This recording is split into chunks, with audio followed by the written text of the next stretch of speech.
আসসালামু আলাইকুম প্রিয় দর্শক, পদ্মা টিভি 24 এর পক্ষ থেকে সবাইকে আন্তরিক প্রীতি এবং শুভেচ্ছা জানাচ্ছি। প্রিয় দর্শক, বৈষম্য বিরোধী প্রেস ক্লাব এপিসি তৃণমূল টক শোতে আমরা আজকে যাকে যুক্ত করছি তিনি হচ্ছেন ঢাকা জেলার অন্তর্গত কেরানীগঞ্জ মডেল থানাধীন তেঁতুলঝাড়া ইউনিয়ন বিএনপি যুগ্ম সাধারণ সম্পাদক, সাবেক তেঁতুলঝাড়া ইউনিয়ন যুব দলের সাধারণ সম্পাদক, কেরানীগঞ্জ মডেল থানা বিএনপির সাবেক সহ সাধারণ সম্পাদক, একজন তৃণমূল রাজপথে লড়াই সংগ্রামের মাধ্যমে যিনি দীর্ঘ সময় নেতৃত্ব দিয়েছেন সেই বিদগ্ধ ব্যক্তিত্ব জনাব মোহাম্মদ আলমগীর হোসেন আজকের অনুষ্ঠানে আলোচক। প্রিয় দর্শক, অনুষ্ঠানে কিন্তু কোনো প্রশ্ন যদি আপনারা করতে চান তাহলে আজকের আলাদা নম্বর কল করে আমরা আজকের যিনি একজন তৃণমূল রয়েছেন শহীদ প্রেসিডেন্ট যেমন আদর্শ নিয়ে দীর্ঘ সময় রাজপথে চলতে গিয়ে নেতৃত্ব দিতে গিয়ে যিনি তিনটি থানা থেকে যাকে ব্যাপকভাবে নিষ্পেষণ করা হয়েছে, তিনটি থানার মামলায় যাকে জর্জরিত করে রাজনীতিতে নেতৃত্বের একটি পরাকাষ্ঠা যার কাছ মাধ্যমে স্থাপিত হয়েছে সেই বিদগ্ধ ব্যক্তিত্ব সাবেক ডাকসুর ভিপি বিএনপি চেয়ারপারসন উপদেষ্টা জনাব আমানুল্লাহ আমান মহোদয়ের তৃণমূলের ভ্যানগার্ড ব্যক্তিত্ব জনাব আলমগীর হোসেনের মাধ্যম দিয়ে আমরা তেঁতুলঝাড়া ইউনিয়ন, কেরানীগঞ্জ মডেল থানা এবং ঢাকার রাজনীতি এবং ইতিহাস ঐতিহ্যের কিছু রাজনীতি আপনাদের সামনে উপস্থাপন করতে যাচ্ছি। দর্শক, আপনারা আমাদের সাথে যুক্ত থাকুন। আমাদের সাথে যুক্ত হচ্ছেন জনাব আলমগীর হোসেন। যে জনাব, আপনি দর্শক শ্রোতাদেরকে জানাতেন কবে থেকে কি চেতনায়, প্রেরণায়, উৎসাহ বা উদ্দীপনায় আপনি বাংলাদেশে জাতীয়তাবাদের প্রবর্তক শহীদ প্রেসিডেন্ট জিয়ার আদর্শ নিয়ে রাজপথে আসলেন এবং অদ্যাবধি নেতৃত্ব দিচ্ছেন, আপনি যদি দর্শকদেরকে জানাতেন। বিসমিল্লাহির রহমানির রহিম। ধন্যবাদ আপনাকে আপনার চ্যানেলের সাথে আমাকে সম্পৃক্ত করার জন্য। আসলে শহীদ রাষ্ট্রপতি জিয়াউর রহমানের আদর্শে অনুপ্রাণিত হয়েই বাংলাদেশ জাতীয়তাবাদী দলে আমার প্রবেশ।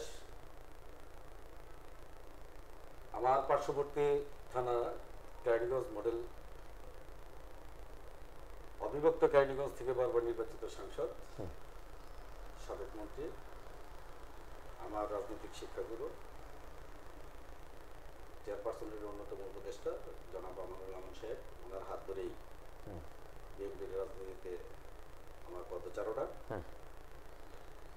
শহীদ রাষ্ট্রপতি জিয়াউর রহমানের অনেক ইতিহাস আমরা পড়েছি এবং আমার বাড়িতে আমার আত্মীয় স্বজন যারা আছে অনেকেই মুক্তিযোদ্ধা আছে, তাদের কাছ থেকে আমরা শহীদ রাষ্ট্রপতি জিয়াউর রহমানের যে অমর গাথা কাহিনী আমরা শুনেছি এবং মুক্তিযুদ্ধের অনেক কাহিনী আমরা শুনেছি।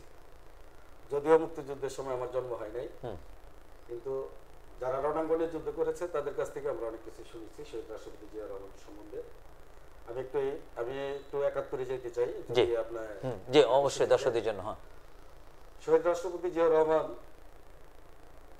একজন রাজনৈতিক ব্যক্তিত্ব ছিলেন না, উনি একজন সামরিক কর্মকর্তা ছিলেন। উনি আগাগোড়াই বাঙালি, অখণ্ড পাকিস্তানের কর্মচারী ছিলেন। বাংলাদেশে আপনারা জানেন তখন বাংলাদেশ জাতীয়তাবাদী দলের জন্ম হয় নাই। আমি আসলে কিছু কথা আছে, আমি একটু প্রশ্ন রাখছি আপনার জন্য সহজ হবে। সেটি হচ্ছে আমাদের স্বাধীনতার ক্ষেত্রে দুজন ব্যক্তির নাম বেশ আলোচিত, এক জনাব শেখ মুজিবুর রহমান আর শহীদ প্রেসিডেন্ট জিয়াউর রহমান। জনাব শেখ মুজিবুর রহমান ৭ই মার্চের ভাষণে একটা আবহ আবেগ জাগালন বটে, কিন্তু ২৫শে মার্চের কালো রাত্রি পর্যন্ত তার কোনো বাস্তবতা না করে তিনি সেফ এক্সিট নিয়ে চলে যান। কিংকর্তব্য মোড়ে একটি বাংলাদেশ, বিপর্যস্ত বাংলাদেশে যে মানুষটি উই রিভোল্ট বলে প্রথমে সেনা বিদ্রোহ করে যুদ্ধ ঘোষণা করলেন, এমনকি কর্নেল জাংজুকে হত্যা করে ২৬ তারিখ পুরো দিন সেনা অস্ত্র উদ্ধার করে আবার তিনি চট্টগ্রাম বেতার কেন্দ্র দখল করে সেখানে গিয়ে তিনি আরেকটি ঘোষণা দেন। এই যে মুক্তিযুদ্ধের এই প্রেক্ষাপটটি, এই চাক্ষুষ বিষয়টি ইতিহাসে একরকম আছে, কিন্তু আওয়ামী লীগের আমলে এক ধরনের আলোচনা, সাধারণ মানুষ এক ধরনের আলোচনা করে, রাজনীতিবিদরা আলোচনা করে। আপনার বিশ্লেষণে স্বাধীনতার প্রশ্নে এই দুই নেতার অবস্থান বা স্বাধীনতার মূল বিষয় আসলে কি? আসলে এখানে অনেকে এই কথাটা আমরা শুনি না। আসলে আমরা বাস্তবতা যেটা, জি ১৯৭০-এর যে নির্বাচন, ৭০-এর নির্বাচনে বাংলাদেশে শেখ মুজিবুর রহমান যখন নির্বাচিত হয়, কিন্তু তার হাতে ক্ষমতা হস্তান্তর না করার কারণে উনি যুগপৎ আন্দোলনের ডাক দেন। সে আন্দোলন ৭ই মার্চ পর্যন্ত এসে থেকে ৭ই মার্চের বক্তব্যে উনি কিন্তু অখণ্ড পাকিস্তানের প্রধানমন্ত্রী হতে চাইছিল, এটা আপনারা জানেন। আমরা যদি সেই ক্ষেত্রটা আমরা ধরি, তাহলে জামাতে ইসলাম পাকিস্তানের পক্ষে অবস্থান নিয়েছিল, পাকিস্তানের পক্ষে। আওয়ামী লীগের যে প্রধান শেখ মুজিবুর রহমান সাহেব, উনিও তো অখণ্ড পাকিস্তানের প্রধানমন্ত্রী হইতে চাইছেন, দুই পাকিস্তানের প্রধানমন্ত্রী হতে চাইছেন, পাকিস্তানের প্রধানমন্ত্রী হইতে চাইছেন। তাহলে ওই ক্ষেত্রে তো দুইটার অবস্থান এক জায়গায়। আপনারা স্বাধীনতার পক্ষের শক্তি যদি আমরা বলি, আমরা আওয়ামী লীগকে আমরা মনে করি না। কারণ হচ্ছে তাদের স্বাধীনতার পক্ষে তারা জোরালো ভূমিকা তাদের ছিল না। বাংলাদেশের 7.5 কোটি মানুষের হৃদয়ের স্পন্দন যেটা ছিল, যে আকাঙ্ক্ষা ছিল বাংলাদেশ প্রতিষ্ঠিত করা, শহীদ রাষ্ট্রপতি জিয়া রহমান তার অবস্থান থেকেই, তিনি যখন সেনাবাহিনীতে অবস্থানরত অবস্থাতেই বাংলাদেশের মানুষের পালস বুঝতে পেরেছিল যে বাংলাদেশের মানুষ স্বাধীনতা চায়। কিন্তু আওয়ামী লীগ গভর্নমেন্ট, মানে আওয়ামী লীগের যে দলটা, শেখ মুজিবুর রহমান সাহেব, ওনার দল কখনোই বাংলাদেশ নামের একটা রাষ্ট্র প্রতিষ্ঠিত হবে তারা এটা কল্পনাও করেনি। আচ্ছা, আওয়ামী লীগ কল্পনা করে নাই, কিন্তু আপনি যেটা বলছেন জামাত ইসলামী বাংলাদেশে সেই সময় কিন্তু নেতা ছিলেন জনাব মাওলানা আব্দুর রহিম সাহেব, সেই সময় তিনি নেতা ছিলেন, বা আরো কিছু নেতারা তারা জীবিত ছিলেন, তারাও তো একই অবস্থানই ছিল। একই অবস্থান আওয়ামী লীগের, একই অবস্থান জামাতের, তাহলে তাদের জন্য নতুন স্লোগান রাজপথে কেমন আসা উচিত? আওয়ামী লীগ জামাত ভাই ভাই, আসলে স্বাধীনতার প্রশ্নে তাদের কোনো বিভেদ নাই। স্বাধীনতার প্রশ্নে তাদের মধ্যে কোনো বিভেদ নাই। বাংলাদেশের 7.5 কোটি মানুষের বিপক্ষে অবস্থান ছিল এই দুইটা দলেরই। শহীদ রাষ্ট্রপতি জিয়া রহমান 26 উনি যখন কিনা সেভ এক্সিট নিয়ে চলে গেল, শেখ মুজিবুর রহমান সাহেব সেভ এক্সিট নিয়ে পাকিস্তানে চলে গেল, তখন এই বাংলাদেশের মানুষকে আপনার এই গার্জেনবিহীন, মানে অভিভাবক শূন্য হয়ে গেল। ওই সময় এই দেশের হাল ধরেছিল শহীদ রাষ্ট্রপতি জিয়া রহমান। কালুরঘাট বেতার কেন্দ্র থেকে উনি বাংলাদেশের স্বাধীনতা ঘোষণা করলো। আমার কথা হচ্ছে, বাংলাদেশের স্বাধীনতা যখন ঘোষণা করলো শহীদ রাষ্ট্রপতি জিয়া রহমান, তখন আওয়ামী লীগের অবস্থানটা ছিল পাকিস্তানে। সে পাকিস্তানে সে এক্সিট নিয়ে সেভ এক্সিট নিছে, আর জামাত ইসলাম বাংলাদেশে অবস্থান করে স্বাধীনতার বিপক্ষে অবস্থান নিছে। তাহলে দুইটার অবস্থানটা তো আসলে একই জায়গায়। এই একই অবস্থানটি 5 তারিখের পরে আমরা দেখলাম কিনা, জামাতের আমির কিন্তু শেখ হাসিনার এত অপরাধ বা আওয়ামী লীগের এত অপরাধকে এক দফায় ক্ষমা করে দিলেন এবং আওয়ামী লীগকে পৃষ্ঠপোষকতা করার জন্য নানা কথাবার্তা বললেন। তাহলে কি তারা আসলে সেই বন্ধুত্ব কি আবার ফিরে আসলো কিনা 5 তারিখের পরে? তাদের ভিতরে ওই বন্ধুত্বটা আছে, এখনো বহাল আছে, যে কারণে আওয়ামী লীগকে ক্ষমা করার জন্য তারা উঠে পড়ে লাগছে। জামাতে ইসলাম কিন্তু আপনার 5 তারিখের পরে আওয়ামী লীগের বিচার করবে না, আওয়ামী লীগকে ক্ষমা করার জন্য তারা কিন্তু বিভিন্ন পর্যায় থেকে আওয়ামী লীগের নেতা কর্মীদের তারা প্রমোট করতেছে। আজকে দেখেন আওয়ামী লীগের নেতাদের সাথে তাদেরই ভালো বন্ধুত্বপূর্ণ সম্পর্ক আছে, এবং অনেক নেতাকে, আওয়ামী লীগের অনেক সিনিয়র নেতাকে তারা সেভ এক্সিট দিচ্ছে, তাদের হাত ধরেই কিন্তু তারা এই দেশ থেকে পলায়ন করছে। এবং আজকে তারা আওয়ামী লীগের বিরুদ্ধে না, আজকে দেখেন আজকে এই লকডাউনের মতো যে কর্মসূচিটা আওয়ামী লীগ দিছে, এই লকডাউন মানে এইটা হচ্ছে নির্বাচনকে বানচাল করা। আগামী ফেব্রুয়ারিতে যে নির্বাচন বাংলাদেশে অনুষ্ঠিত হতে যাচ্ছে, এই নির্বাচনকে বানচাল করার প্রক্রিয়া হচ্ছে এই লকডাউন। এবং এখনো জামাতে ইসলাম কিন্তু আপনার নির্বাচনী ট্রেনে উঠে নাই, তারা এখনো আন্দোলনের মধ্যেই আছে। তো ওই ক্ষেত্রে তাদের অবস্থানটা একই, আওয়ামী লীগ এবং জামাতে ইসলামের অবস্থানটা এই দেশের জন্য, এই দেশের বিরুদ্ধে অবস্থান তাদের। কিন্তু আওয়ামী লীগ তো তাদের শাসন আমলে, বিশেষ করে শেখ হাসিনা এই জামাতের সিনিয়র নেতাদেরকে কিন্তু ফাঁসি দিয়েছে রাজনৈতিকভাবে, জুডিশিয়ারি কিলিং কিন্তু করেছে। এটি জামাত যদি ও না করে, তাহলে জামাতের যে সমস্ত প্রয়াত বা যাদেরকে হত্যা করা হয়েছে তাদের রক্তের সাথে বর্তমান জামাত বেইমানি করবে কিনা? সেক্ষেত্রে নীতি আদর্শের জামাতের জায়গা থেকে একটি অনেকাংশেই তারা পিছিয়ে আসবে কিনা? এটা নিয়ে জামাতের মধ্যেই একটা অভ্যন্তরীণ কোন্দল শুরু হবে কিনা? আমি মনে করি হবে। কারণ হচ্ছে আপনার জামাতের যে আগের যে নেতাদের ফাঁসি হয়েছে বা ই করছে, জামাতের কিন্তু আসলে কোনো আদর্শ নেই, আদর্শহীন একটা দল, তাদের কোনো আদর্শ নেই, তারা সুবিধাবাদী, তারা সবসময় সুবিধা নিতে পছন্দ করে, দোলাচালে এদিক সেদিক বারবার দোলে, মানে লক্ষ্যহীন মাঝির মতো।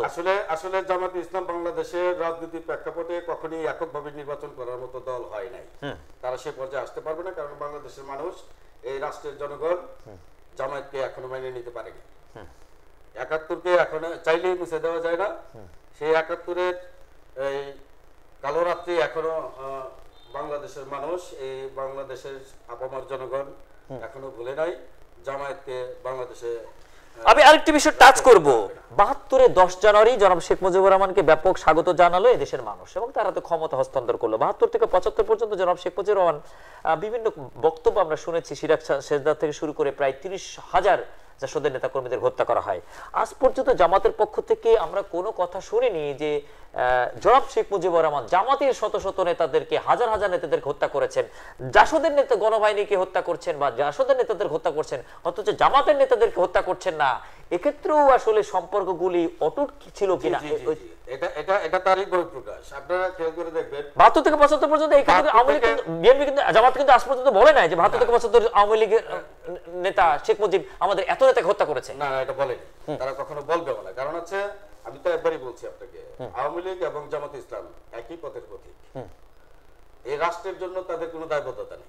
মানে সবাই পাকিস্তানের অকৃত্রিম প্রিয় বন্ধু। আপনি খেয়াল করে দেখবেন ৭১-এর স্বাধীনতার পর ৭২ থেকে ৭২ সালে কিন্তু আপনার যে নির্বাচন হয়েছে ওইখানে কিন্তু আপনার জবরদস্তি করে ভোট ছিনাই নেওয়া হয়েছে। ভোট যে ডাকাতি এই আওয়ামী লীগের কাল থেকেই শুরু হয়েছে, ৭২ থেকে। তার পরবর্তীতে বাংলাদেশের মানুষের এই ৩০ লক্ষ শহীদ এবং ২ লক্ষ মা বোনের সম্ভ্রম হারানোর যে দাগ মুছার আগেই কিন্তু পাকিস্তানের রাষ্ট্রপতিকে বাংলাদেশে এনে কিন্তু তারা শেখ মুজিব সাহেব আমন্ত্রণ জানায়, তার রাষ্ট্রীয় ভাবে তাকে আমন্ত্রণ জানিয়ে বাংলাদেশে আনছে, আইনা তারা একই সাথে আলোচনায় বসছে। এটা এটা এটা আমরা এই দেশের মানুষ আসলে মেনে নেয় নাই। ওআইসি সম্মেলন পর্যন্ত জনাব শেখ মুজিবুর রহমানের সাথে সেখানে অ্যাটেন্ড করেছিলেন। জি, ৭৫-এর ৭ নভেম্বর উত্তেজনাময় একটা পরিস্থিতিতে জনাব শেখ মুজিবুর রহমানকে হত্যা করার পরে যে ৩টি মাস একটা অচল বাংলাদেশ ছিল, সেই অচল বাংলাদেশ সচল করার জন্য নেতৃত্ব নিয়ে কাড়াকাড়ি চলছিল ব্রিগেডিয়ার খালেদ মোশাররফ এবং major general K M Shafiullah. তারা নেতৃত্বের জন্য একটি লালায়িত বা তারা অলরেডি মেজর জেনারেল খালেদ মোশাররফের মা পর্যন্ত কিন্তু মাঠে নেমে গিয়েছিলেন আন্দোলনে। আবার এদিকে জাসদ তারা চাচ্ছিল যে না, এবার নেতৃত্বটা তাদের নিতে হবে, কর্নেল তাহির ছিলেন তাদের পছন্দের ব্যক্তি। কিন্তু এই দুই নেতৃত্বের বলয়ের বাইরে গিয়ে শহীদ প্রেসিডেন্ট জিয়াউর রহমান এবং ম্যাডাম খালেদা জিয়াকে অবরুদ্ধ অবস্থা থেকে মুক্ত করে সিপাহী জনতা, সাধারণ জনতা যেভাবে তাকে এই দায়িত্বটা দিলেন, এক্ষেত্রে একজন জিয়ার সেই ৭১-এর গ্রহণযোগ্যতাটা ৭৫-এ আসলে কিভাবে প্রতিফলিত হলো? আসলে এই বাংলাদেশের মানুষ এবং গণমানুষ এবং সিপাহীরা যখন এই রাষ্ট্র একটা অন্ধকার আচ্ছন্ন হয়ে পড়ল রাজনৈতিক অঙ্গনে, রাষ্ট্র যখন দিক বিদিক হয়ে যাচ্ছে, তখন এই রাষ্ট্রের হাল ধরার জন্য কান্ডারি খুঁজছে, কান্ডারিকে খুঁজছে সেই শহীদ রাষ্ট্রপতি জিয়াউর রহমানকে ৭ই নভেম্বর সিপাহী জনতার বিপ্লবের মাধ্যমে তাকে কারাগার থেকে মুক্ত করে রাষ্ট্র ক্ষমতায় অধীনস্থ করে। এটা হচ্ছে মানুষের আকাঙ্ক্ষা ছিল এই রাষ্ট্রটা কার হাতে নিরাপদ। এই রাষ্ট্রের জনগণ এবং সিপাহীরা তারা উপলব্ধি করতে পারছে যে আসলে এই রাষ্ট্রের জন্য শহীদ রাষ্ট্রপতি জিয়াউর রহমানের বিকল্প নেই, যে কারণে তাকে এনে এই অন্ধকারাচ্ছন্ন রাষ্ট্রটাকে আলোয় ফিরে আনার জন্য শহীদ রাষ্ট্রপতি জিয়াউর রহমানকে ক্ষমতায় অধীনস্থ করে এবং উনি দ্রুত সময়ের মধ্যে একটা গণতন্ত্র রাষ্ট্রে প্রতিষ্ঠিত করার জন্য এই রাষ্ট্রকে একটা উন্নয়নশীল রাষ্ট্রে, তলাবিহীন যে রাষ্ট্রটা, এই রাষ্ট্রটাকে স্বনির্ভর করার জন্য যে প্রক্রিয়াগুলো, যে কর্মসূচিগুলো উনি হাতে নিয়েছিলেন, খাল খনন কর্মসূচি, খাদ্য শস্য উৎপাদনের যে কর্মসূচিগুলো উনি হাতে নিয়েছিলেন, শিল্প কারখানা স্থাপনের যে বাংলাদেশের যে প্রয়োজন মেটানোর জন্য, বাংলাদেশের যে চাহিদা, মানুষের যে চাহিদা পূরণ করার জন্য যে কর্মসূচিগুলো উনি হাতে নিয়েছিল, এই দেশের মানুষ সেগুলো লুফে নিয়েছিল এবং খুব দ্রুত সময়ের মধ্যে আপনারা জানেন যে ৭১-এ বাংলাদেশে একটা গণতান্ত্রিক নির্বাচন প্রতিষ্ঠিত হয়েছিল। নির্বাচন হয়েছিল শহীদ রাষ্ট্রপতি জিয়াউর রহমানের হাত ধরে। ৭৫ থেকে ৭৮ এই ৩টা বছর তার এই রাষ্ট্রটাকে মেরামত করতে সময় লাগছে, কিন্তু শহীদ রাষ্ট্রপতি জিয়াউর রহমান উনি উপলব্ধি করছেন যে বাংলাদেশকে একটা গণতান্ত্রিক রাষ্ট্রে প্রতিষ্ঠিত করতে হলে একটা গণতান্ত্রিক প্রক্রিয়া, একটা নির্বাচন খুব জরুরি। উনি কি করলেন, গণমাধ্যমকে মুক্ত করলেন, উনি বিভিন্ন দলকে রাজনীতি করার সুযোগ করে দিলেন। সেক্ষেত্রে যে শেখ মুজিবুর রহমান সাহেব যখন আওয়ামী লীগকে নিষিদ্ধ করে এক বাকশাল কায়েম করলেন, ওই আওয়ামী লীগ কিন্তু আওয়ামী লীগই নিষিদ্ধ করে গেছে। এটা আপনারা সবাই জানেন যে বাকশাল যখন কায়েম হয় তখন আওয়ামী লীগ নিষিদ্ধ হয়ে যায়। শহীদ রাষ্ট্রপতি জিয়া রহমান আবার সেই গণতন্ত্র পুনঃপ্রতিষ্ঠার জন্য সকল রাজনৈতিক দলকে তার রাজনীতি করার যে সুযোগ করে দিয়েছেন এবং আওয়ামী লীগকে পুনরায় আবার রাজনৈতিক অঙ্গনে ফিরে আনার জন্য যে সুযোগ করে দিয়েছেন, এটা আমরা এখন আমরা যারা মাঠে ময়দানে আমরা যারা বক্তব্যে বলি গণতন্ত্রের প্রতিষ্ঠাতা হচ্ছে শহীদ রাষ্ট্রপতি জিয়া রহমান, বহুদলীয় গণতন্ত্রের প্রতিষ্ঠাতা শহীদ রাষ্ট্রপতি জিয়া রহমান। এটাই তার প্রমাণ যে আওয়ামী লীগ নিষিদ্ধ আওয়ামী লীগকেও কিন্তু সে শহীদ রাষ্ট্রপতি জিয়া রহমান এই দেশে রাজনীতি করার সুযোগ করে দিয়েছে।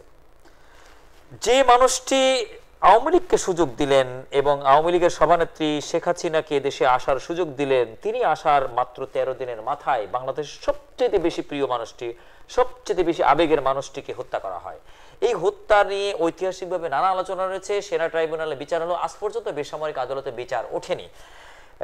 শেখ হাসিনা তার শাসনামলে কিন্তু তার পিতার হত্যার বিচারটি তার মতো করে ট্রাইব্যুনাল করে কিন্তু এক্সিট নিয়ে চলে গেছে।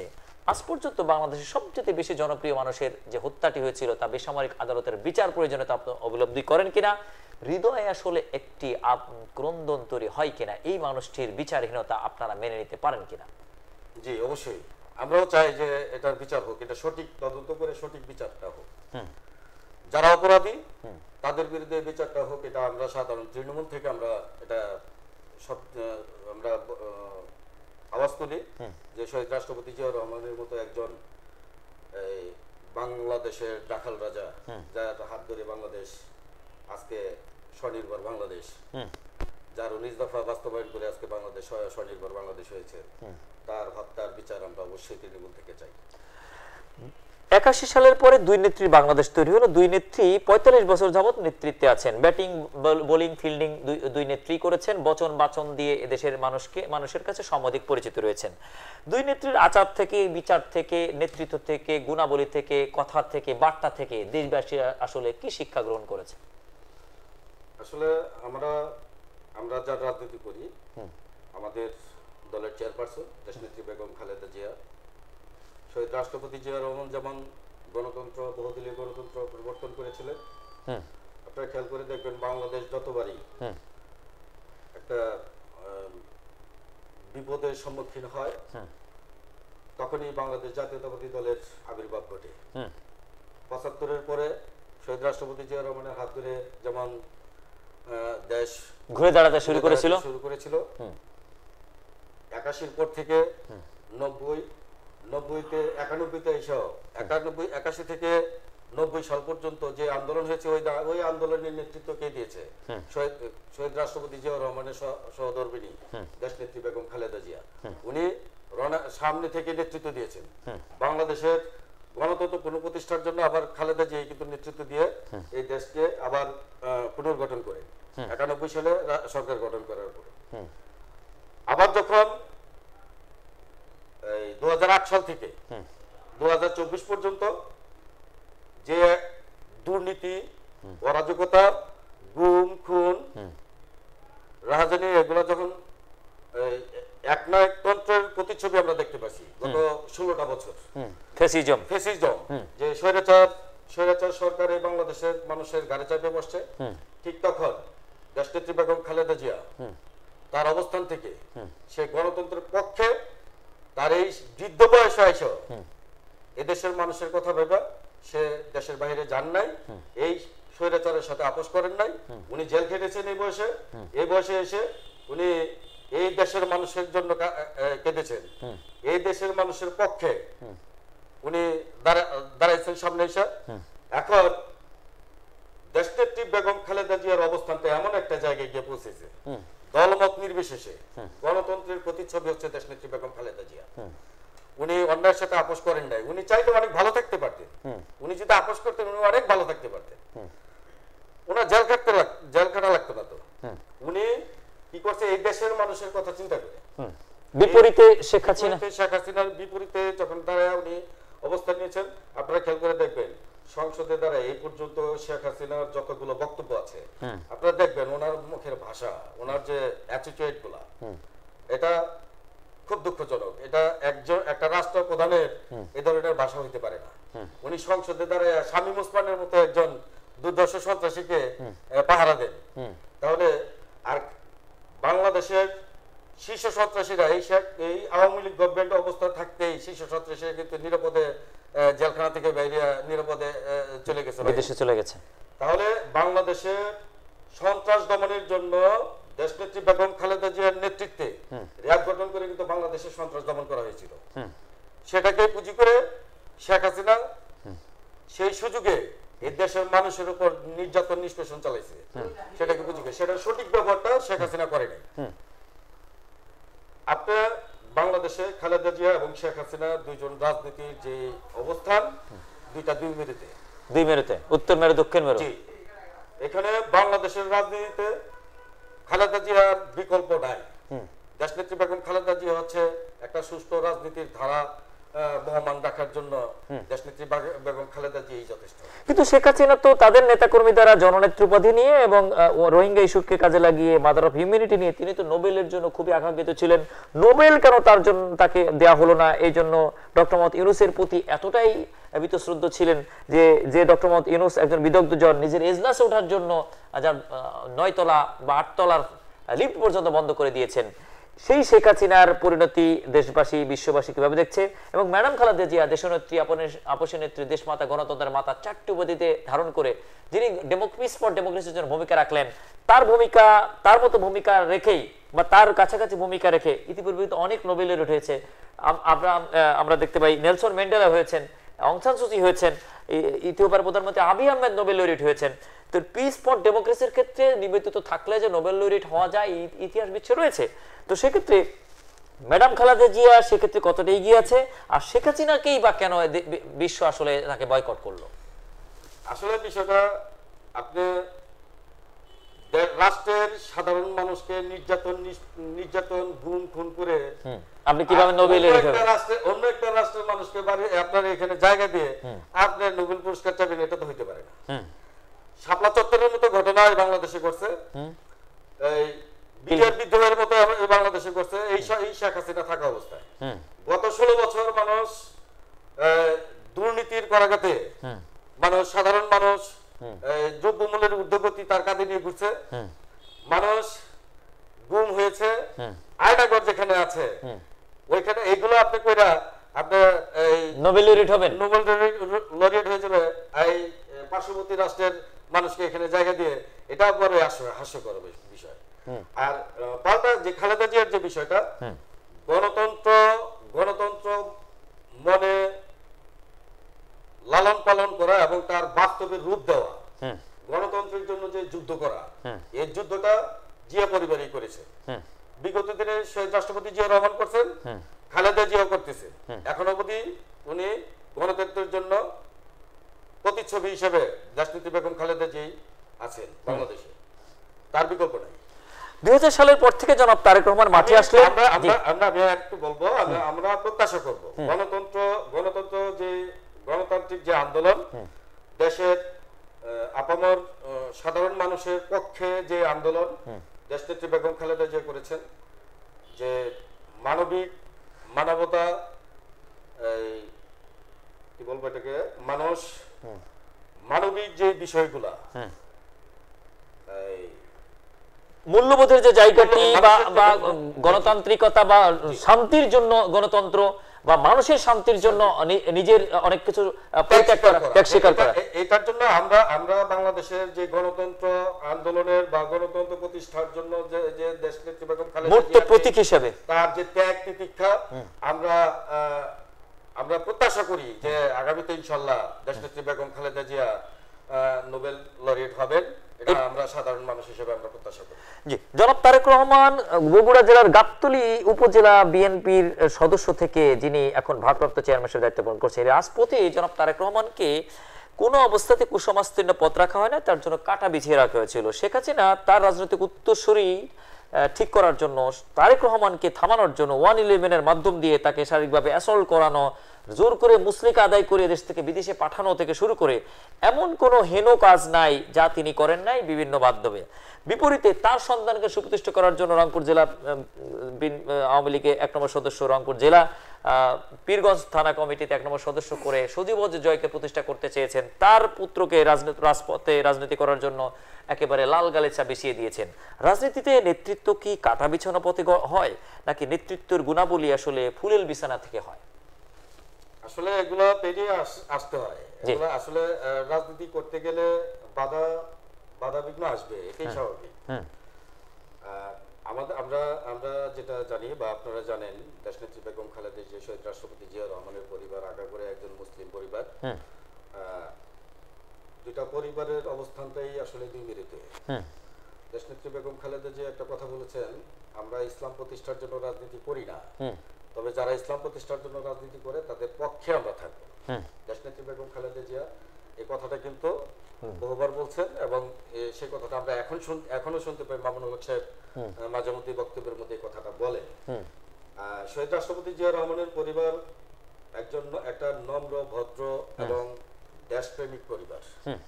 এটা তাদের ত্যাগ, এই রাষ্ট্রের জন্য যে জিয়া পরিবারের যে ত্যাগ, এটা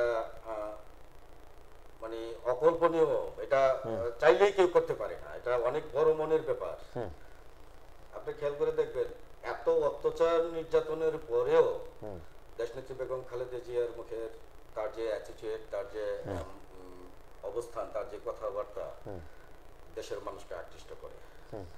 গত 16 বছর দেশনায়ক জনাব তারেক রহমান সাহেব তার বক্তব্যগুলো দেখবেন, প্রতিহিংসা পরায়ণ কোনো বক্তব্য আপনি পাবেন না। গত 16 বছর যে তারেক রহমান অনলাইনে আমাদের সাথে আমাদের যে নেতৃত্ব দিয়েছেন, তার নেতৃত্বে আমরা কখনোই প্রতিহিংসামূলক কোনো বক্তব্য আমরা পাই নাই। দেশের মানুষ এটা প্রমাণ, দেশের মানুষ দুই চোখে দেখছেন। এটাই আমাদের আসলে। আমি এখানে যুক্ত করতে চাই, জনাব ওবায়দুল কাদের তিনি কনফেশনে একটা বক্তব্য বলেছিলেন, কনফেশন করেছিলেন যে আমরা যদি ক্ষমতা থেকে চলে যাই আমাদেরকে 2 লক্ষাধিক অধিক আমাদের নেতা কর্মীদেরকে হত্যা করা হবে বা বিএনপি হত্যা করবে।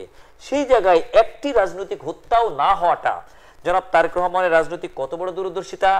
এই যে হত্যার রাজনীতি পরিত্যাগ করে বিএনপি আওয়ামী লীগের কাছে যে শিষ্টাচারটি রাখলো, সেক্ষেত্রে শেখ হাসিনা বা ওবায়দুল কাদেরের আসলে কি শিক্ষা গ্রহণ করলো তারেক রহমানের এই নেতৃত্ব থেকে? আসলে যে যেমন তাকে, সে তো মানুষকে এইভাবেই ভাবে যে ওরা জানে ওদের পাপের তরি কেমন পড়েছে, যেন ভয়টা পেয়েছে। তারা জানে যে তারা কি পাপ করছে, এই দেশের মানুষের উপর যে অত্যাচার, যে অন্যায় অত্যাচার করছে, আপনারা এগুলা তো তারা জানে। আসলে এদেশে কত মানুষকে গুম, খুন, আয়নাঘরের মতো জায়গায় রাখা হয়েছে, তারা যে কি অপরাধ করছে এটা তো তারা জানে। যে কারণে তারা বলে যে লক্ষ লক্ষ লোক মারা যাবে। আসলে বাবা তার সন্তানকে কখনো হত্যা করতে পারে না, মা তার সন্তানকে হত্যা করতে পারে না। দেশনেত্রী বেগম খালেদা জিয়া এই দেশের অভিভাবক, রাষ্ট্রের অভিভাবক, দেশমাতা দেশনেত্রী বেগম খালেদা জিয়া। তার মার হাত ধরেই রাজনীতিতে পদচারণা জনাব তারেক রহমান। তার পরিবারের কাছ থেকেই শিখছেন রাজনীতি কিভাবে করতে হয়। রাজনীতি অন্য কেউ আঙ্গুল দিয়ে শিখাই দিতেছে আসলে রাজনীতির অবস্থাটা, রাজনীতির ভাষাটা কি দিতে হয়, কি হওয়া উচিত, রাজনীতির ভাষাটা কি। ম্যাডাম খালেদা জিয়া কিন্তু শেখ হাসিনার চেয়ে বয়সে অনেক বড়, অর্থাৎ প্রায় 2-3 বছরের বড়। এই বড়ত্বটাকে ম্যাডাম খালেদা জিয়া সেইভাবে রেখেছিলেন কিনা, শেখ হাসিনা তাকে বড় আপার মতো করে সম্মান করে এখনো সময় আসে কিনা, ম্যাডাম খালেদা জিয়া থেকে শেখ হাসিনার শেখার দরকার আছে কিনা? শেখ হাসিনার আসলে তারা তাদের পারিবারিক যে শিক্ষাটা ওইটাই সে অর্জন করছে। আসলে কারো কাছ থেকে সে শেখে না, শেখার যে মনোভাব তার নাই। আসলে ভালো খালেদা জিয়ার কাছে শিখার অনেক কিছু আছে। মানুষের বলে না ব্যবহারে মানুষের বংশের পরিচয়, কিন্তু শেখ হাসিনা তো বলেন তিনি তো কোনো অপরাধী করেনি। তিনি মাঝে মাঝে কিন্তু বলেন যে কি অপরাধ ছিল আমার। আসলে কি শেখ হাসিনা কোনো অপরাধ করেছেন মনে হয়? এই রাষ্ট্রে যত গুম খুন আপনারা জানেন, 5ই আগস্টের আগে, 5ই আগস্টের 4 আগস্ট 4 আগস্ট আন্দোলন দমন করার জন্য হেলিকপ্টার থেকে গুলি করা হয়েছে। কাদের গুলি করলেন আপনি? আপনার রাষ্ট্রের জনগণ, এই রাষ্ট্রের মানুষকেই তো গুলি করলেন। রাষ্ট্রের জনগণের জন্য তো রাজনীতি, রাইট। সেই জনগণকে হত্যা করে যারা রাজনীতি করতে চায় সে কখনো এই দেশের মানুষের পক্ষের নেতা হইতে পারে না, এ দেশের মানুষের বন্ধু হইতে পারে না। এ রাষ্ট্রের শত্রু, তারা ৭১-এও ছিল এ দেশের শত্রু, ৭১ থেকে ৭৫ পর্যন্ত তারা এই রাষ্ট্রের মানুষকে অন্যায় অত্যাচার নির্যাতন করছে। তাদের এই ফেসিজম এখনো বহাল আছে। জনাব তারেক রহমান দীর্ঘ সময় যে নেতৃত্ব দিয়েছেন, বিএনপি কোন আন্দোলনে 70% সফলতা পেয়েছে, কোন আন্দোলনে 80%, কোন আন্দোলনে 90% সফলতা পর্যন্ত এসেছে, কিন্তু শতভাগের জন্য যে রূপ পরিগুরু রূপ কাঠামো যেটি করার সেটা রেখেছিল, অর্থাৎ কড়াই উত্তপ্ত শুধু ডিমটা দিতে হবে আর ডিম পোস্ট বা ভাজি হবে, বা কড়াই উত্তপ্ত চালটা দিতে হবে বড়ি হয়ে ফুটবে। এই যে 30 দিন, শেষ 30 দিন, ওই 30 দিনটি আসলে তেমন ছিল কিনা, এই আন্দোলনের পরিগ্রহগুলি কিভাবে হয়েছে? আপনি যেহেতু রাজপথের একজন লড়াকু নেতৃত্ব, আপনার জুলাই আন্দোলনের মামলা রয়েছে, আপনি বিভিন্নভাবে ক্ষতিগ্রস্ত হয়েছেন, আপনার বিশ্লেষণে এই আন্দোলন এবং এই আন্দোলনের মাস্টার মাইন্ডের প্রেক্ষাপট আসলে কি? আসলে এই আন্দোলনটা কিন্তু 30 দিয়ে হয় নাই। এটা যারা বলে তারা আসলে আন্দোলন সম্বন্ধে তাদের কোনো অভিজ্ঞতাই নেই। আমি আমাকে দিয়ে বলি, আমি একজন লোকাল পলিটিশিয়ান, লোকাল। আমার নেতা আলহাজ আমানুল্লাহ আমান সাহেব, ব্যারিস্টার ইরফান ইবনে আমানমি, যিনি ঢাকা জেলা বিএনপি সাংগঠনিক সম্পাদক, ওনাদের হাত ধরে আমরা রাজপথে আন্দোলন করছি। গত 16 বছরে আমার মতো একজন মানুষ, আমি এমপি হব না, আমি তো মন্ত্রী হব না, আমি বড়জোর ইউনিয়ন চেয়ারম্যান হতে পারি, বড়জোর একটা ইউনিয়নের একটা চেয়ারম্যান পদে প্রার্থী হতে পারি। এই ক্ষেত্রে আমার মতো একজন মানুষের 42টা মামলা, আমার 3টা থানায় মামলা, আমার 3টা থানায় 42টা মামলা, আমার 10 বার জেলখানায় যাইতে হয়েছে, 19 বার আমার রিমান্ড করতে হয়েছে। গত 16টা বছর আমরা এই সরকারের, স্বৈরাচারী সরকারের বিরুদ্ধে আমরা আন্দোলন করছি জনাব তারেক রহমানের নেতৃত্বে। আমাদের অনুপ্রেরণা হচ্ছে দেশনেত্রী বেগম খালেদা জিয়া। উনি এই বৃদ্ধ বয়সে উনি এই সরকারের সাথে আপোষ না করে উনি গণতন্ত্র পুনঃপ্রতিষ্ঠার জন্য জেলখানায় উনি কারারুদ্ধ ছিলেন। উনি নিজেকে আপোষ করেন না। উনার দেশনেত্রী বেগম খালেদা জিয়ার অনুপ্রেরণায় দেশনায়ক জনাব তারেক রহমানের নেতৃত্বে আমার নেতা আলহাজ আমানুল্লাহ আমান, ব্যারিস্টার ইরফান ইবনে আমানমির হাত ধরে আমরা রাজপথে আন্দোলন করছি গত 16 বছর। গত 16 বছরে আমরা 90% আন্দোলন আইনা পৌঁছেছি। গত 1 মাসে 5ই আগস্টের যে 1 মাস, এই 1 মাসে গণমানুষ আমরা কি করছি এখানে আপনারা খেয়াল করে দেখবেন। গত 5ই আগস্টের যে 1 মাস যে আন্দোলনটা হয়েছে, এই আন্দোলনে যে এনসিপি বলে, যে বর্তমান যে নতুন সংগঠন এনসিপির নেতারা, তারা যখন এই 9 দফা ডিবি অফিসে যখন কিনা সংবাদ সম্মেলন করে আন্দোলন উদ্ধ করে, আবার আমরা কোন নেতাকে দেখছি যে সরকার পতনের জন্য আমরা আন্দোলন করি না, এই ধরনের বক্তব্য কিন্তু আমরা দেখছি। যখন তারা ডিবি অফিসে অবরুদ্ধ, তারা সংবাদ সম্মেলন করতেছেন, ঠিক তখনই দেশনায়ক জনাব তারেক রহমান আমাদের নির্দেশ দিছিল, ব্যানারবিহীন, ব্যানার ছাড়া, দলীয় ব্যানার ছাড়া তোমরা রাজপথে নামো। বৈষম্য বিরোধী ছাত্র আন্দোলনের নেতাদের সাথে ঐক্যবদ্ধ হয়ে মাঠে নামতে হবে সকল জনগণকে সাথে নিয়ে। যখন তারা আন্দোলন উদ্যোগ করে, তখন দেশনায়ক জনাব তারেক রহমান আমাদের যে নির্দেশনা দিয়েছিল, ওই নির্দেশনা অনুযায়ী আমরা মাঠে ময়দানে রাজপথের অলিতে গলিতে আমরা অবস্থান নিয়েছিলাম। আপনারা আমাদের ছাত্র দল, যুব দল, স্বেচ্ছাসেবক দল, বিভিন্ন অঙ্গ সংগঠন নেতা কর্মীরা কিন্তু মাঠে ছিল ব্যানারবিহীন। আমরা সেই আন্দোলনকে পূর্ণরূপ দিয়ে তারপরে ঘরে ফিরছি। 5ই আগস্ট হচ্ছে তার রেজাল্ট, যে স্বৈরাচারের পতন। প্রশ্ন আসতে পারে বিএনপি এক দফা ঘোষণা করেছে কিনা। আমরা যদি ইতিহাসে যাই, 2015 সালে গণতন্ত্র হত্যা দিবস নামে বিএনপি এক দফা ঘোষণা করে এবং এক দফা নিয়ে 90 দিন আন্দোলন হয়। কিন্তু যখন আওয়ামী লীগ বিভিন্ন ভাবে ষড়যন্ত্র করছিল, তখন এই আন্দোলনটিকে, এই এক দফাটাকে ঘুম পাড়িয়ে বিএনপি বিভিন্ন দফায় রাজনীতি করে কিন্তু এগিয়ে যাচ্ছিল। এই যে 9 দফাকে আবার ঘুম পাড়ানো হলো জুলাইয়ে, এবং ঘুম পাড়িয়ে এক দফা জাগরণ করার যে গ্রুপ পরিগ্রহ, সেটির আলোচনাটা আসলে ব্যাপক আকারে দরকার কিনা। কেননা যেভাবে মাস্টারমাইন্ড চুরি হচ্ছে, ডক্টর মোহাম্মদ ইউনূসের মতো বিদগ্ধ ব্যক্তি ক্লিনটনের সাথে সাক্ষাতের সময় গিয়ে একটা ছেলের হাত ধরে বলছেন এই ছেলেটা মাস্টারমাইন্ড কি আসলে এত একটা নরমাল বিষয় নাকি আসলে গভীরতা অনেক ব্যাপার? এটা অনেক গভীরতার ব্যাপার। আসলে মাস্টারমাইন্ডের ব্যাপারে হওয়া যায় না। আমাদের নেতা জনাব তারেক রহমান সাহেব উনি কিন্তু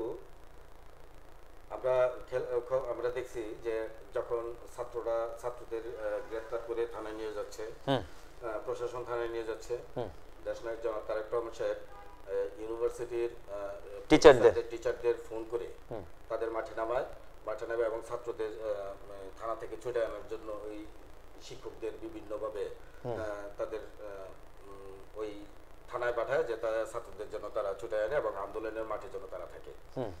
আমরা বিভিন্ন টিচারদের মুখে আমরা এই কথাগুলো আমরা শুনছি যে দেশনায়ক জনাব তারেক রহমানের নেতৃত্বে, তারেক রহমানের নির্দেশে তারা মাঠে নামছিল।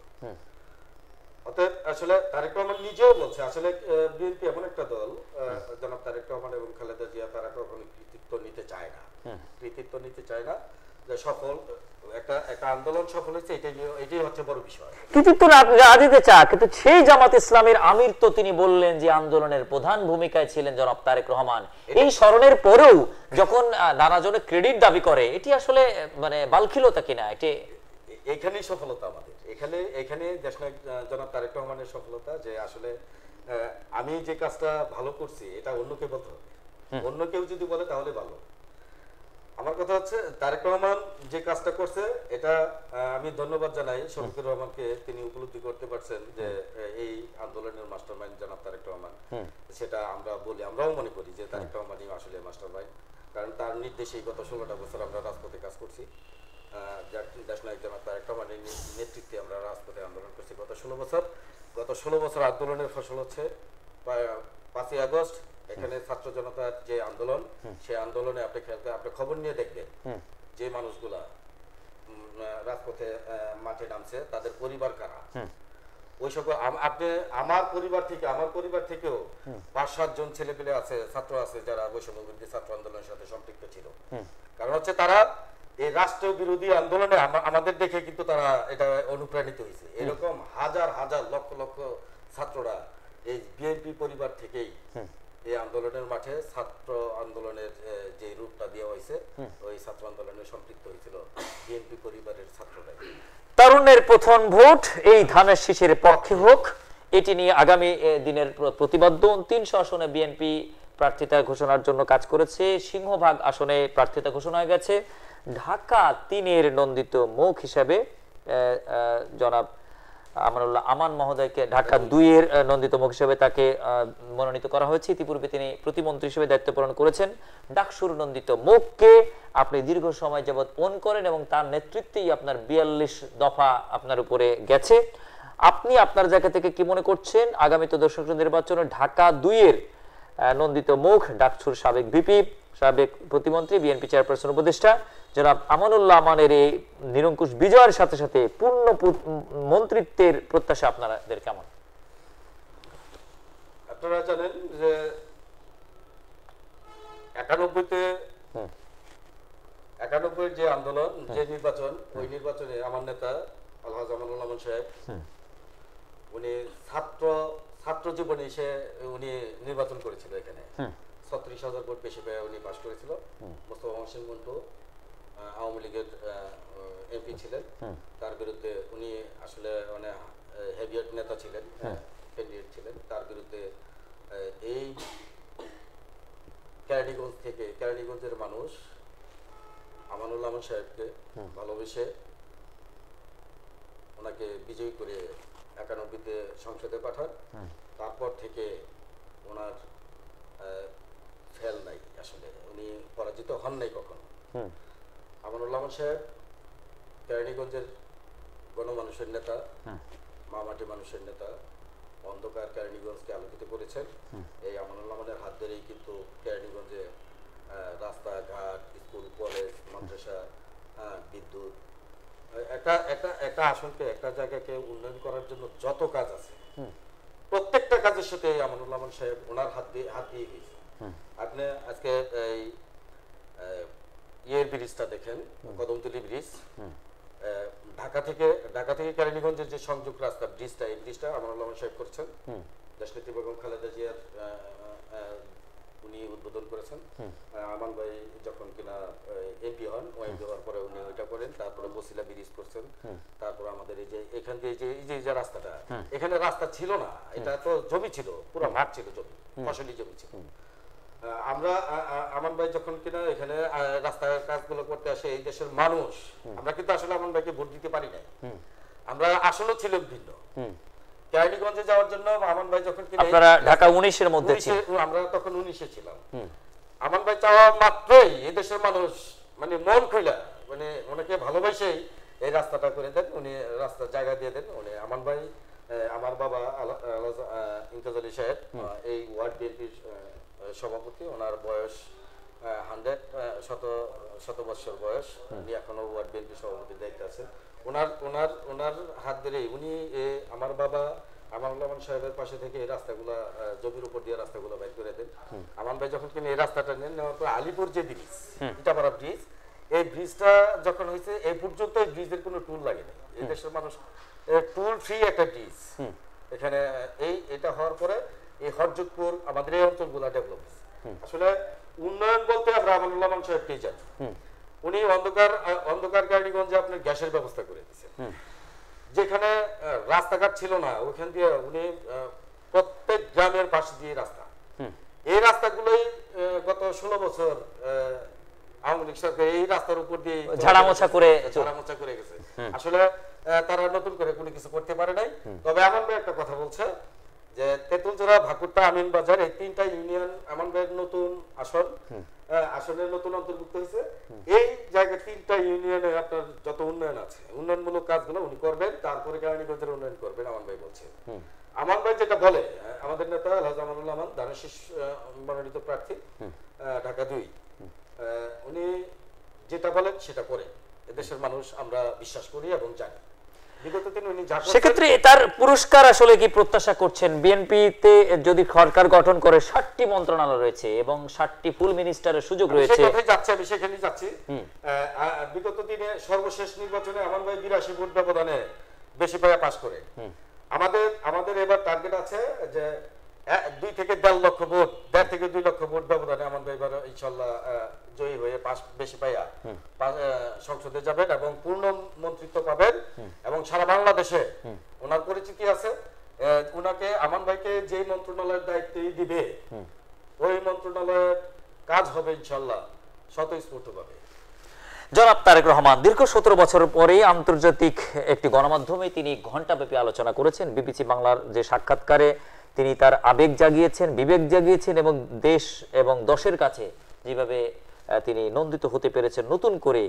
একজন তারেক রহমানকে আপনারা এই বিবিসি বাংলার সাক্ষাৎকার থেকে আসলে কতটা আন্তর্জাতিক মানের যোগ্য এবং কতটা যুব সমাজের আইকনিক লিডারশিপ হিসেবে আপনারা জনাব তারেক রহমানকে দেখেছেন? আমরা ভবিষ্যৎ বিএনপির নেতৃত্ব আমরা জনাব তারেক রহমানের হাতেই আমরা চলতে চাই, চলবো ইনশাআল্লাহ। তারেক রহমানের হাতেই বিএনপি বাংলাদেশ জাতীয়তাবাদী দল নিরাপদ এবং তার হাত ধরেই বাংলাদেশ জাতীয়তাবাদী দল রাষ্ট্রের উন্নয়নমূলক কাজে অংশগ্রহণ করবে। তারেক রহমানের নেতৃত্বে হবে ইনশাআল্লাহ আগামী স্বপ্নের বাংলাদেশ গড়বে, এই প্রত্যাশাই রাখি। এবং দেশনায়ক জনাব তারেক রহমান উনি ওনার যে নেতৃত্বের গুণাবলী আপনি খেয়াল করে দেখবেন, উনি সুদূর লন্ডনে বসে থেকে গত 16 বছর এই ফ্যাসিস্ট সরকার এই দলটাকে ভাঙার জন্য কত রকমের পায়তারা করছেন, সেখানে কিন্তু জনাব তারেক রহমান সফল। দলটাকে ভাঙতে পারে না এই সরকার, বরঞ্চ এই সরকারকে বিদায় নিতে হয়েছে জনাব তারেক রহমানের নেতৃত্বের আন্দোলনে। জনাব আলমগীর হোসেন, আমরা অনেক আলোচনা করলাম। দর্শক শ্রোতা, আপনার নির্বাচন এলাকার জনগণ, যেমন আমানুল্লাহ আমানের নির্বাচন এলাকার জনগণ, ঢাকা 2 আসনের জনগণ, দেশবাসী সবার উদ্দেশ্যে আপনার সমাপনী আলোচনা। আমি সর্বশেষে সাধারণ মানুষের কাছে একটাই বক্তব্য, জনাব তারেক রহমান বলেছেন তারুণ্যের প্রথম ভোট ধানের শীষের জন্য হোক, ঢাকা 2 আসনকে ঢেলে সাজানোর জন্য আমাদের নেতা আলহাজ চেয়ারপারসনের অন্যতম উপদেষ্টা জনাব আমানুল্লাহ আমান সাহেব ধানের শীষের মনোনীত প্রার্থী। ঢাকা 2 আসনের আপামর জনগণকে আমরা আপনাদের কাছে আমাদের চাওয়া, জনাব তারেক রহমানের হাতে হাত দিয়ে যে ধানের শীষ প্রতীক আমার নেতা আলহাজ আমানুল রহমান সাহেবকে হাতে তুলে দিয়েছেন। সেই আমানুল রহমান সাহেবকে সর্বোচ্চ ভোটে বিজয়ী করে, বাংলাদেশে সর্বোচ্চ ভোটে বিজয়ী করে সংসদে পাঠাবেন, এই প্রত্যাশা রাখি আমি আপনাদের কাছে। জি, আপনাকে আমাদের সাথে যুক্ত থাকার জন্য ধন্যবাদ জানাচ্ছি। প্রিয় দর্শক, এতক্ষণ যুক্ত ছিলেন একজন তথ্য সৈয়দ যেমন আদর্শ দীর্ঘ সময় রাজপথে নেতৃত্ব দিতে গিয়ে 42টি মামলার 42 ডিগ্রি টেম্পারেচারে যাকে জ্বলতে হয়েছে, 19 বার রিমান্ড খেটে যিনি নেতৃত্ব প্রমাণ করেছেন ইউনিয়ন পর্যায়ের নেতৃত্ব হিসেবে, সেক্ষেত্রে কতটা খড়গহস্ত ছিল ফ্যাসিস্ট আওয়ামী লীগ এই নেতার নেতৃত্বের প্রতি, সেটির প্রতি গুরুত্ব আরোপ করে আগামী সংসদ নির্বাচনের পর স্থানীয় সরকার নির্বাচন অথবা জনপ্রতিনিধিত্বের সাংগঠনিক রাজনীতির ক্ষেত্রে আজকের আলোচকের গুরুত্ব বিচার করে তাকে আরো গুরু দায়িত্বের ক্ষেত্রে দল বিবেচনা করবে বলে সচেতন মহল তৃণমূলের নেতৃবৃন্দ মনে করছে। দর্শক, পরিবর্তনের নতুন আলোচক আজকের আলোচকে পুনঃ নতুন কোনো বিষয় যুক্ত করার প্রত্যাশাকে বিদায় টানছি। সাথে থাকুন। আসসালামু আলাইকুম।